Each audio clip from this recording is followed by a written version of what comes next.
that's gonna hold. But anyways, what's up, guys? Life-size Paul Bunyan here. If you're wondering why I'm sweaty and look like shit, that's none of your business. I'm listening to, and the camera's gonna move, so just be prepared for that. So I'm listening to, you can probably hear it in the background, the album The Earth Is Not a Cold Dead Place by Explosions in the Sky.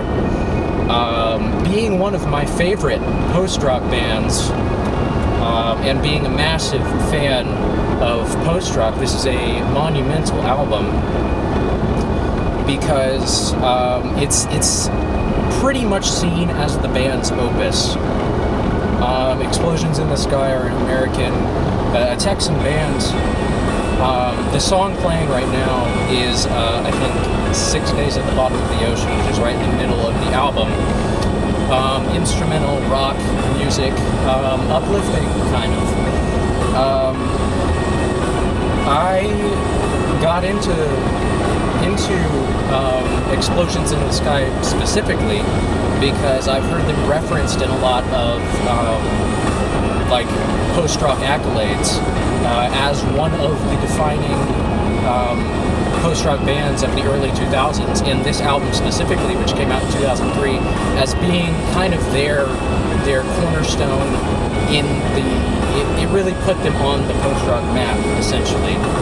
And it's been on a lot of lists, and me personally, I started with their first albums, their first two, which were incredible. Their first two albums were really, really good, and I went in with expectations that this one is going to top all of them. This is going to be, the camera's going to probably fall off of the dashboard, probably going to be one of their best.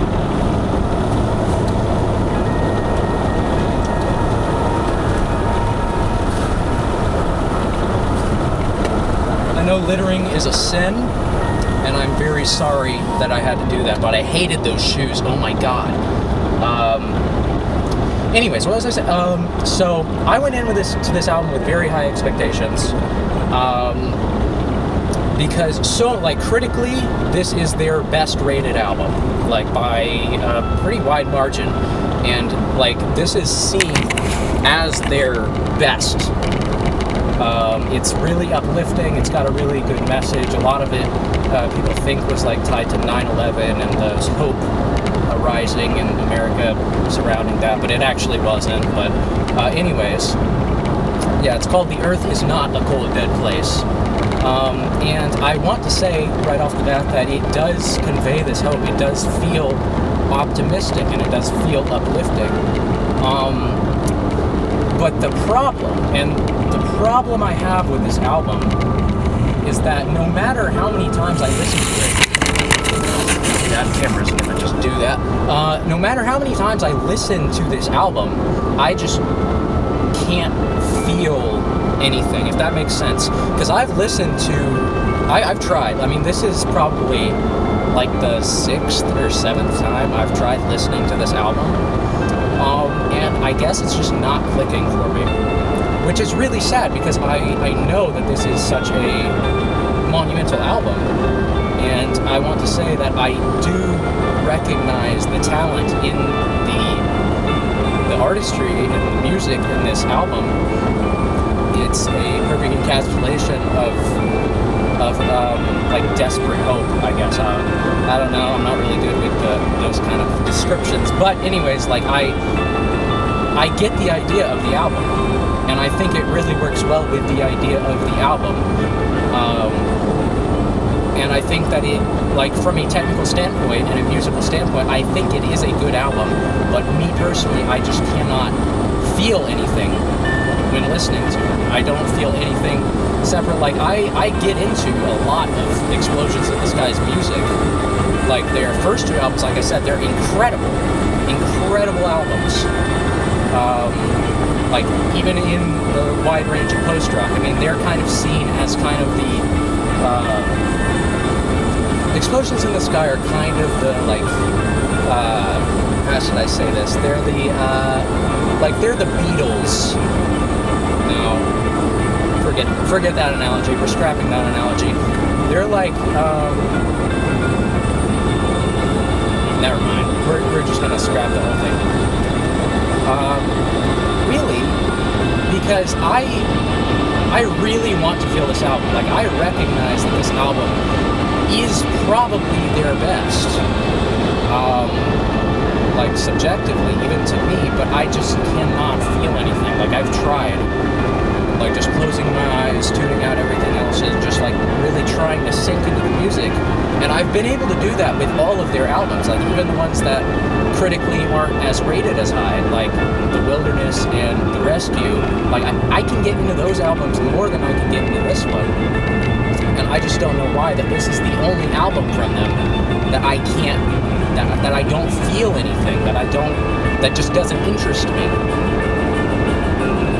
And it's sad, because I want to feel the catharsis that so many other people feel when listening to this album. Like, there's a reason why this album is so highly rated, but I can't, I don't know why. Like, I can't really say anything other than just, I don't get it. Because I am a huge post-rock fan, and I love this band. And I really appreciate what they've done with this album, and I recognize it as a good instrumental piece or pieces. It's just that I cannot. It's just something is not clicking, and I'm trying. And I know that making a video and talking over the music isn't really going to make me feel anything about the music.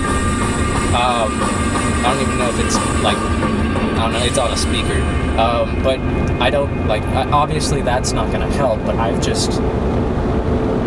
kind of frustrated, honestly. I am kind of frustrated at the fact that I just can't get into this as much as I can with everything else that they've made, even though this is supposed to be arguably their best work.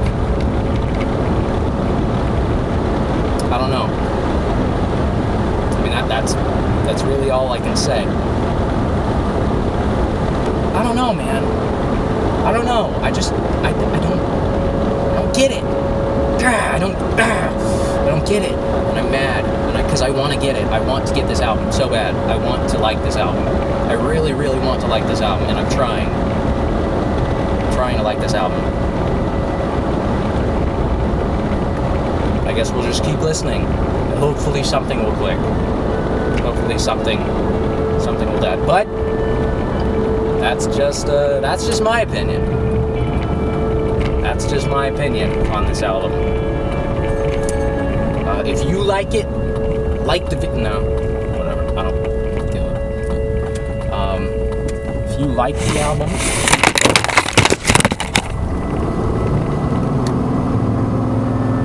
Currently trespassing on private property.